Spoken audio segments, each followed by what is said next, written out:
Shalom dan selamat pagi untuk kita semua. Kita bersyukur karena dalam beberapa hari cuti dan kita telah kembali ke kota Kinabalu, khususnya bagi yang telah bercuti ke kampung atau ke tempat yang lain. Kita telah dilindungi oleh Tuhan sehingga kita sampai di sini dalam keadaan yang baik. Dan hari ini adalah minggu pertama bagi kita untuk mendengar satu tema yang baru setelah pada bulan yang lalu kita telah membahas dalam sepanjang 5 minggu kita telah mendengar firman Tuhan tentang manusia baru. Dan pada bulan ini sempena dengan bulan atau perayaan Paskah, kita melihat tema kebangkitan Kristus, dasar pengharapan abadi. Dan mari kita lihat firman Tuhan dalam 1 Petrus pasal yang pertama, ayat yang ketiga, dan saya bawa kita untuk membaca sampai pada ayat yang ke-12. Sekali lagi, 1 Petrus pasal yang pertama, ayat yang ketiga sampai pada ayat yang ke-12. Demikian firman Tuhan, saya baca dalam suara kedengaran. Terpujilah Allah dan Bapa Tuhan kita Yesus Kristus, yang karena rahmat-Nya yang besar telah melahirkan kita kembali oleh kebangkitan Yesus Kristus dari antara orang mati kepada suatu hidup yang penuh pengharapan, untuk menerima satu bagian yang tidak dapat binasa, yang tidak dapat cemar, dan yang tidak dapat layu, yang tersimpan di sorga bagi kamu, yaitu kamu yang dipelihara dalam kekuatan Allah karena imanmu, sementara kamu menantikan keselamatan yang telah tersedia untuk dinyatakan pada zaman akhir. Bergembiralah akan hal itu, sekalipun sekarang ini kamu seketika harus berduka cita oleh berbagai-bagai pencobaan. Maksud semuanya itu ialah untuk membuktikan kemurnian imanmu yang jauh lebih tinggi nilainya daripada emas yang fana, yang diuji kemurniannya dengan api, sehingga kamu memperoleh puji-pujian dan kemuliaan dan kehormatan pada hari Yesus Kristus menyatakan dirinya. Sekalipun kamu belum pernah melihat Dia, namun kamu mengasihinya, kamu percaya kepada Dia. Sekalipun kamu sekarang tidak melihatnya, kamu bergembira karena sukacita yang mulia dan yang tak terkatakan, karena kamu telah mencapai tujuan imanmu, yaitu keselamatan jiwamu. Keselamatan itulah yang diselidiki dan diteliti oleh nabi-nabi yang telah bernubuat tentang kasih karunia yang diuntukkan bagimu. Dan mereka meneliti saat yang mana dan yang bagaimana yang dimaksudkan oleh Roh Kristus yang ada di dalam mereka, yaitu Roh yang sebelumnya memberi kesaksian tentang segala penderitaan yang akan menimpa Kristus dan tentang segala kemuliaan yang menyusul sesudah itu. Kepada mereka telah dinyatakan bahwa mereka bukan melayani diri mereka sendiri, tetapi melayani kamu dengan segala sesuatu yang telah diberitakan sekarang kepada kamu dengan perantaraan mereka yang oleh Roh Kudus yang diutus dari sorga menyampaikan berita Injil kepada kamu, yaitu hal-hal yang ingin diketahui oleh malaikat-malaikat. Jemaat yang dikasihi oleh Tuhan, kita lihat bahwa dalam 1 Petrus ini merupakan suatu surat Petrus atau Rasul Petrus kepada jemaat yang tersebar di seluruh Asia kecil secara khusus pada waktu itu, supaya jemaat memperoleh penghiburan daripada Tuhan. Pada waktu Petrus menulis surat ini, jemaat dalam keadaan yang sangat menderita. Namun surat ini memberikan kekuatan dan pengharapan bagi mereka, supaya mereka dapat melihat bahwa kebangkitan Kristus itu adalah suatu hal yang pasti yang memberikan mereka kehidupan kekal untuk masa depan. Sebenarnya masa depan atau kehidupan abadi itu merupakan suatu pengajaran umum yang diajarkan oleh agama-agama besar dunia. Meskipun dalam konsep yang berbeza. Sebagai contoh, ada agama yang mengajarkan bahwa memang manusia itu bersifat abadi atau kekal, sama ada dia masuk ke surga atau masuk ke neraka, tapi dua-duanya bersifat kekal. Ada juga yang mengajarkan bahwa memang jiwa atau roh manusia itu bersifat kekal, sekalipun mereka tidak percaya ada surga dan neraka. Tetapi setelah manusia ini mati, maka rohnya itu akan reinkarnasi atau roh itu akan menjadi sesuatu. Jika dia berbuat baik, banyak berbuat baik, maka dia akan menjadi manusia, dilahirkan kembali menjadi manusia yang lebih mulia berbanding sebelumnya. Tetapi jika ia jahat, maka ia akan menjadi binatang, menjadi cacing dan sebagainya. Tetapi konsepnya itu sama, yaitu bahwa roh manusia itu bersifat abadi. Nah, di dalam agama Kristen atau di dalam Alkitab mengajarkan bahwa memang roh manusia itu bersifat abadi. Tetapi ia berbeza dengan pengajaran-pengajaran agama yang lain. Sebab di dalam Alkitab mengajarkan kita bahwa keabadian itu adalah suatu hal yang pasti. Dan itu dibuktikan oleh kebangkitan Kristus sendiri. Sehingga kita memberitakan kebangkitan Kristus itu dan mengajarkan tentang kehidupan kekal di sorga. Bukanlah sebuah ilusi atau keinginan manusia. Tetapi itu adalah dari Allah sendiri. Dan itu dibuktikan melalui kebangkitan Kristus. Dan kita tahu bahwa kebangkitan Kristus itu disertai oleh fakta-fakta sejarah. Sama ada orang yang memusuhi Kristus, sama ada orang yang tidak mengenal Kristus, ataupun mereka yang telah bertemu dengan Kristus. Semuanya memberikan kesaksian bahwa Kristus sungguh-sungguh telah bangkit. Karena itu pertanyaan kita pada pagi ini adalah, apa dasar kita untuk berharap pada kebangkitan Kristus ini?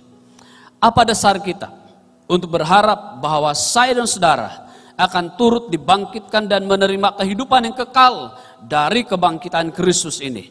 Yang pertama adalah sesuai dengan teks ini, dasar kita untuk berharap bahwa Kristus telah bangkit dan saya dan saudara juga menerima anugerah kehidupan kekal dari kebangkitan Kristus ini. Dasar pertama dari pembacaan kita adalah karena kita dipelihara dalam kekuatan Allah. Jemaat yang dikasihi oleh Tuhan, jemaat pada waktu itu mengalami penderitaan secara fisikal karena mereka ditangkap, dipenjara, dianiaya. Bukan hanya menderita secara fisikal, tetapi ada yang telah dibunuh. Bahkan mereka mengalami depresi, tekanan mental, bahkan emosi mereka. Karena ada berbagai pengajaran juga yang muncul pada waktu itu. Ada pengijik-pengijik Kristen pada waktu itu yang berkata, jika benar Allah itu ada, jika benar Yesus Kristus itu Tuhan dan berkuasa, maka pasti dia akan melepaskan kamu dari tangan kaisar. Tetapi ternyata kita dapat lihat dalam sejarah kekristenan, lebih ramai yang mengalami penderitaan bahkan kematian daripada dilepaskan daripada penderitaan. Tekanan emosi ini terjadi kepada jemaat sehingga mereka mulai mempersoalkan, benarkah Tuhan itu ada? Benarkah Tuhan itu mengasihi? Benarkah Tuhan itu berkuasa? Jika benar, kenapa ia membiarkan saya mengalami penderitaan demikian berat? Tekanan emosi mulai terjadi. Dalam konteks kita sekarang pun, kadang-kadang persoalan yang datang kepada kita memberikan satu tekanan di dalam diri kita sendiri, sehingga mulai menggoncang kita terhadap iman kita kepada Kristus Yesus. Ada di antara kita mungkin yang mengalami penderitaan yang berat. Kita telah berjuang mempertahankan iman, namun belum ada pengharapan pun yang kita lihat ke depan. Kita sudah mulai merasa bosan dengan penderitaan yang kita lalui.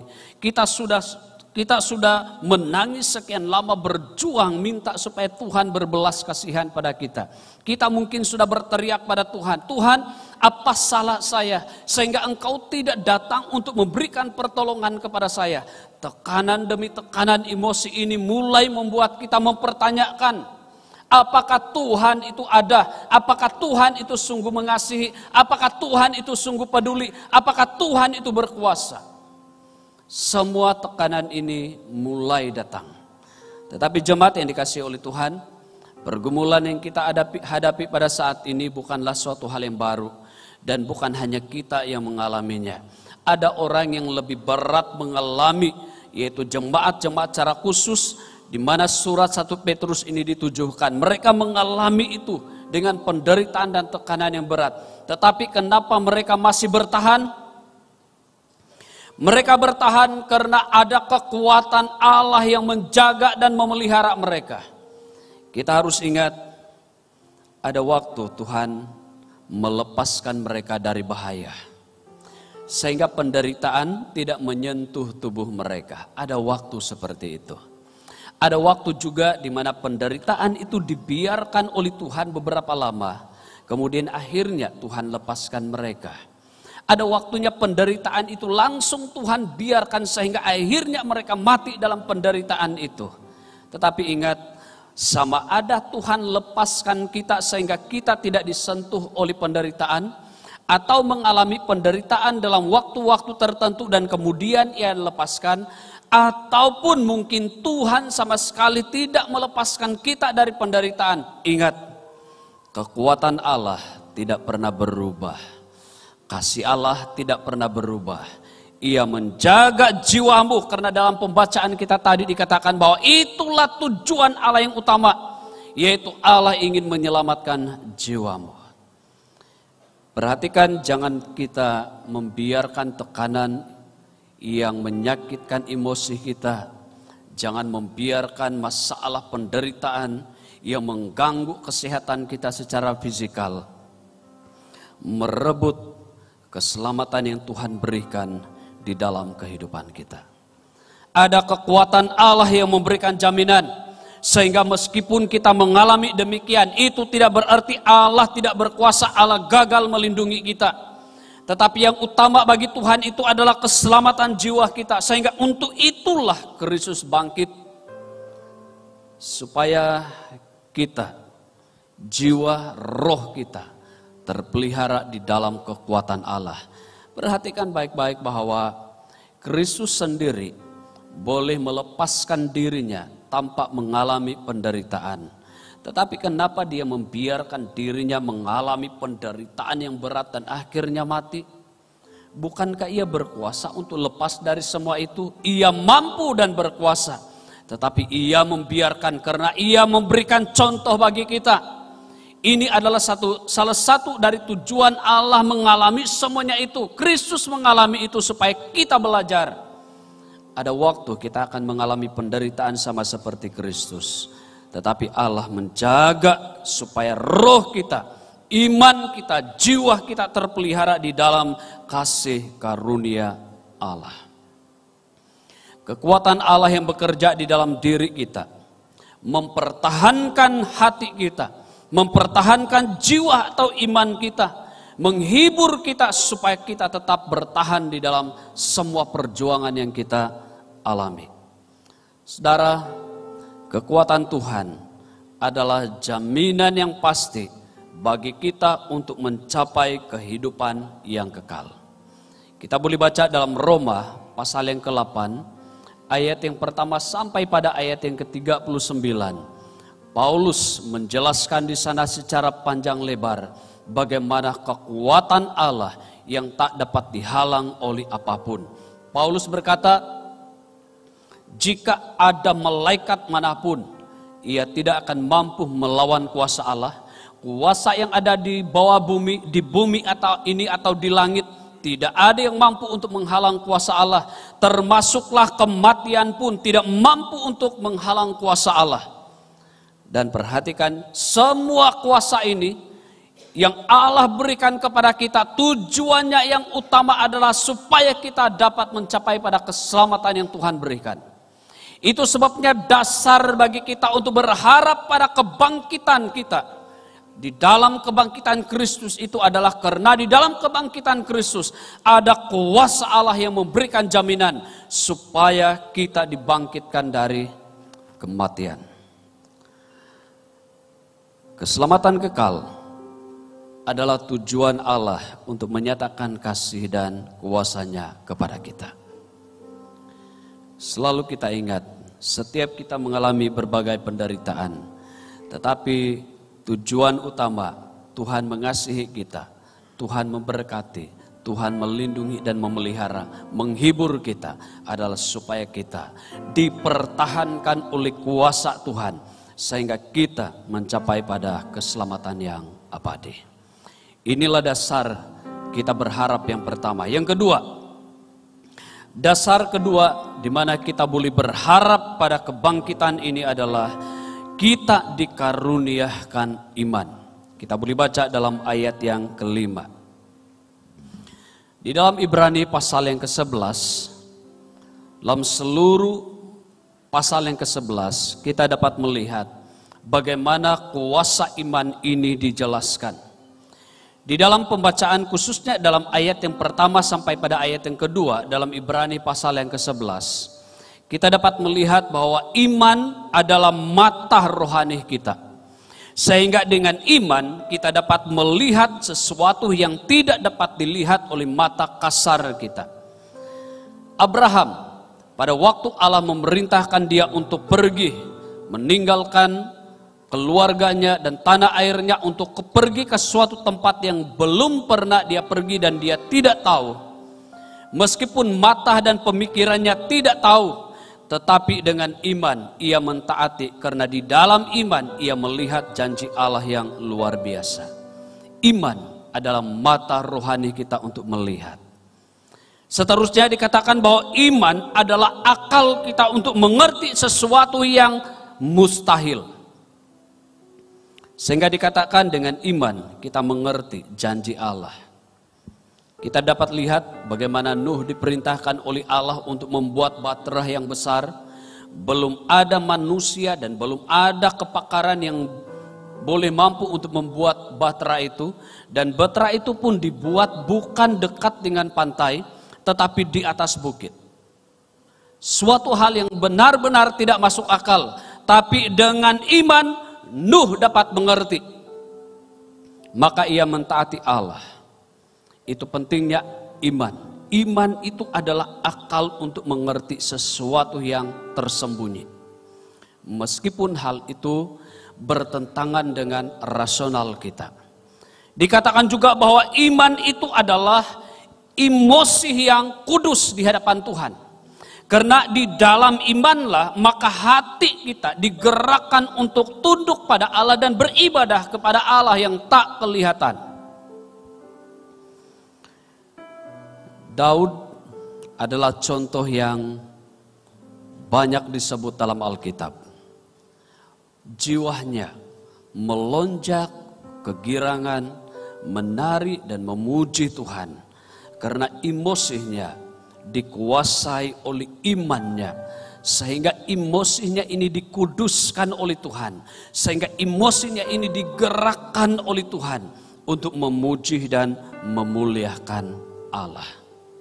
Meskipun Daud sendiri kita tahu bagaimana perjalanan kehidupannya, tetapi emosinya tak pernah dihentikan oleh situasi buruk yang melanda hidupnya karena ada iman yang menguasai emosinya. Sehingga segala penderitaan buruk yang dialami oleh Daud tak pernah merampas sukacita dan gairahnya untuk mentaati, melayani, mengasihi Allah. Kita seringkali diganggu oleh banyak hal yang mengganggu emosi kita. Tetapi kalau kita memiliki iman, maka iman ini akan menundukkan emosi kita untuk mentaati Allah.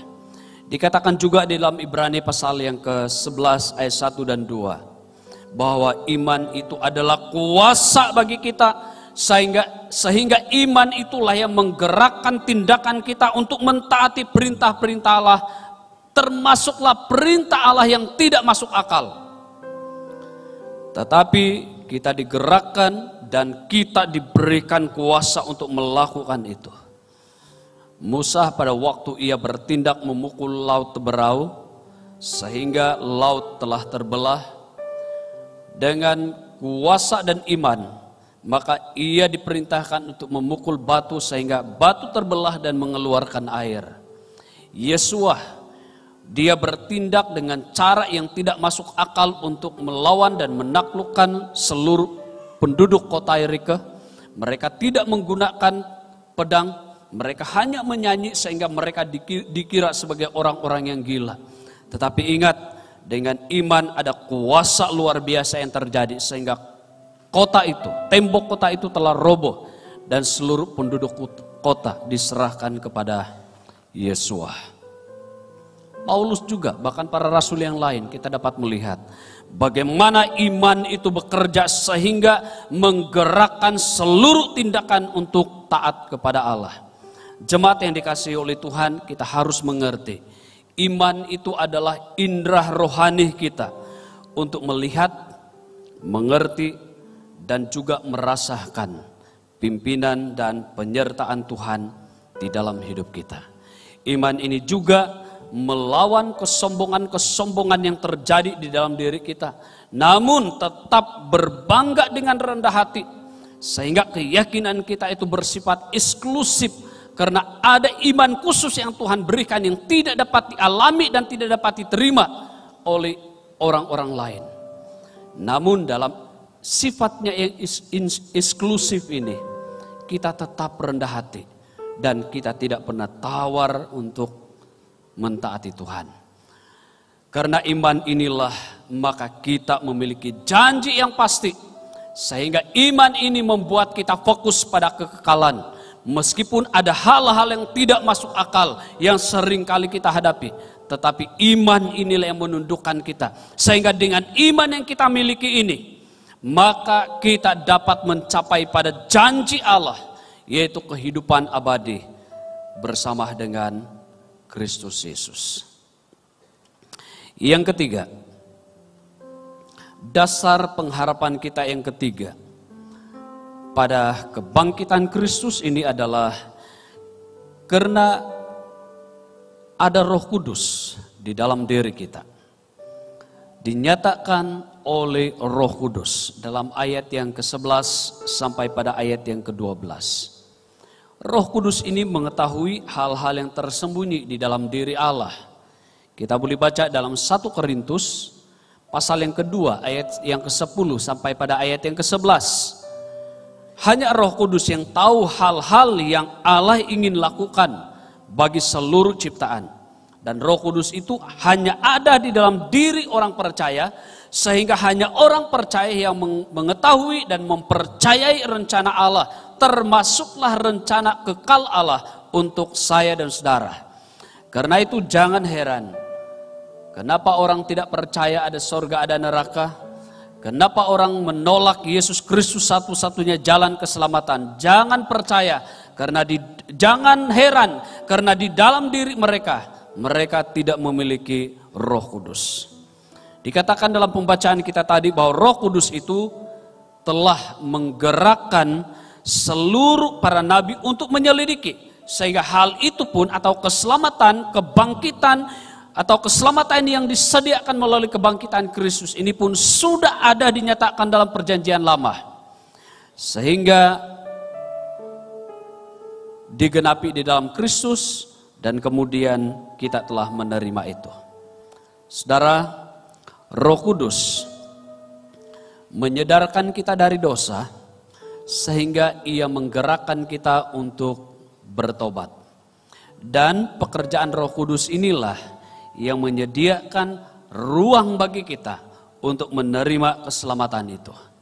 Kemudian Roh Kudus itu memberikan kita bimbingan untuk mengerti kebenaran-kebenaran Allah. Sehingga setelah kita mengetahui kebenaran Allah, maka kita percaya dan taat pada kebenaran itu.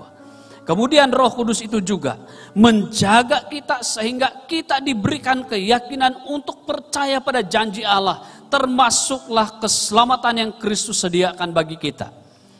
Karena Roh Kudus yang bekerja di dalam diri kita ini tidak ingin menyembunyikan kebenaran ini, sehingga hati kita pun bersaksi bahwa ada keyakinan keselamatan yang kita terima di dalam Kristus Yesus. Saudara, jaminan yang sangat indah, sehingga jaminan keselamatan ini kita alami, kita yakini adalah karena Roh Kudus. Karena itu Roh Kudus sangat penting, memberikan pengaruh yang sangat besar, sehingga ia memberikan suatu dorongan buat kita untuk meyakini janji Allah ini. Semuanya ini memberikan kita dasar untuk percaya bahwa di dalam kebangkitan Kristus, saya dan saudara turut dibangkitkan. Roh Kudus sebagai Roh Allah tidak mungkin berdusta, dan ia bekerja untuk memberikan jaminan itu, sehingga kita tidak dibohongi, karena hati kita sendiri pun bersaksi bahwa kita diselamatkan karena pekerjaan Roh Kudus di dalam diri kita. Kemudian yang keempat, dasar bagi kita untuk percaya pada janji keselamatan melalui kebangkitan Kristus ini adalah karena hal ini pun telah diteliti oleh para nabi. Kita boleh baca dalam ayat yang ke-10 dan ayat yang ke-11. Kita tahu bahwa para nabi itu adalah orang-orang yang memiliki kualitas rohani yang sangat baik. Mereka tidak mungkin menipu diri mereka sendiri. Mereka tidak mungkin memiliki niat untuk menipu orang lain. Karena itu pada waktu mereka tertarik untuk mengkaji janji keselamatan daripada Tuhan, mereka tertarik bukan hanya karena mereka menginginkan keselamatan itu sendiri, tetapi karena Roh Kuduslah yang menggerakkan hati mereka dan membekali mereka dengan pemikiran untuk mengerti, sehingga mereka tertarik untuk mengkaji kebenaran ini. Karena tujuan Allah adalah bukan hanya supaya mereka mengerti dan meyakini, tetapi karena Tuhan mau supaya para nabi yang memiliki kualitas rohani yang luar biasa ini menjadi pemberita-pemberita bagi saya dan saudara bahwa keselamatan itu adalah hal yang pasti. Allah mendorong mereka karena Allah ingin supaya mereka membuka mulut tentang kebenaran ini, sehingga keselamatan ini tidak menjadi rahasia. Keselamatan ini kita tahu dan keselamatan ini pun kita terima. Para nabi siap untuk menderita untuk mempertahankan kebenaran ini. Mereka bukanlah orang-orang yang tidak berpendidikan. Mereka memiliki karakter-karakter yang mulia. Mereka memiliki nilai-nilai moral yang luar biasa, melebihi daripada orang lain. Mereka orang yang dihormati dan terbukti mereka memiliki nilai etika yang unggul. Tidak mungkin mereka memiliki niat yang jahat untuk mencelakakan diri sendiri dan orang lain, jika kebenaran yang mereka selidiki ini tidak benar. Karena itu Tuhan mempersiapkan para nabi supaya mereka dengan kelayakan rohani dan pendidikan mereka dipakai oleh Tuhan untuk menyatakan kebenaran-kebenaran ini. Dan kemudian itu terjadi di dalam pribadi Kristus. Sehingga semua saksi ini bukanlah suatu kebetulan, tetapi memberikan keyakinan untuk saya dan saudara meyakini bahwa keselamatan melalui kebangkitan Kristus adalah hal yang pasti untuk saya dan saudara. Setelah kita melihat dasar-dasar kebenaran ini, maka sepatutnya kita mulai yakin bahwa apa yang Tuhan berikan untuk saya dan saudara adalah sesuatu yang pasti. Dasar-dasar inilah mendorong kita untuk berharap kepada Tuhan. Dan kita harus mengerti dari firman Tuhan yang kita dengar ini, bahwa kehidupan abadi itu adalah kemuncak dari pemeliharaan Allah. Allah memelihara hidup kita. Tujuannya adalah supaya kita selamat. Kemudian Tuhan memberikan iman kepada kita. Tujuannya juga supaya kita selamat. Kita memerlukan iman untuk menerima jawaban-jawaban Tuhan dari permintaan kita berkaitan dengan keperluan-keperluan kita secara fisikal.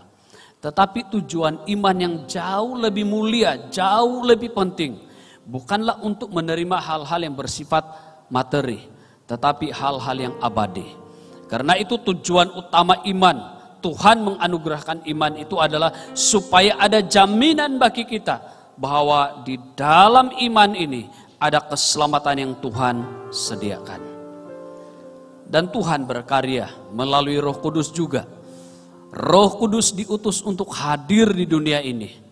Tujuan utamanya adalah supaya menjamin keselamatan yang Tuhan berikan itu tetap ada di dalam diri kita. Tanpa Roh Kudus kita tidak mampu, kita tidak memiliki kuasa, tidak memiliki keinginan untuk menerima Kristus sebagai Tuhan dan Juru Selamat. Tanpa Roh Kudus kita tidak pernah insaf dari dosa, sehingga keselamatan dan pengampunan Tuhan tidak pernah kita alami. Jadi tujuan Tuhan untuk hadir, tujuan Roh Kudus untuk hadir di dunia ini adalah memberikan jaminan bahwa di dalam Kristus Yesus ada kehidupan. Dan para nabi memberitakan berita kebangkitan ini supaya saya dan saudara juga menerima kabar sukacita ini. Hari ini Kristus yang diberitakan, Kristus yang telah menggenapkan seluruh nubuatan ini diberitakan, dan kita telah menerima berita ini. Karena itu kita memiliki dasar untuk percaya bahwa saya dan saudara pasti memiliki kehidupan kekal di dalam Kristus Yesus.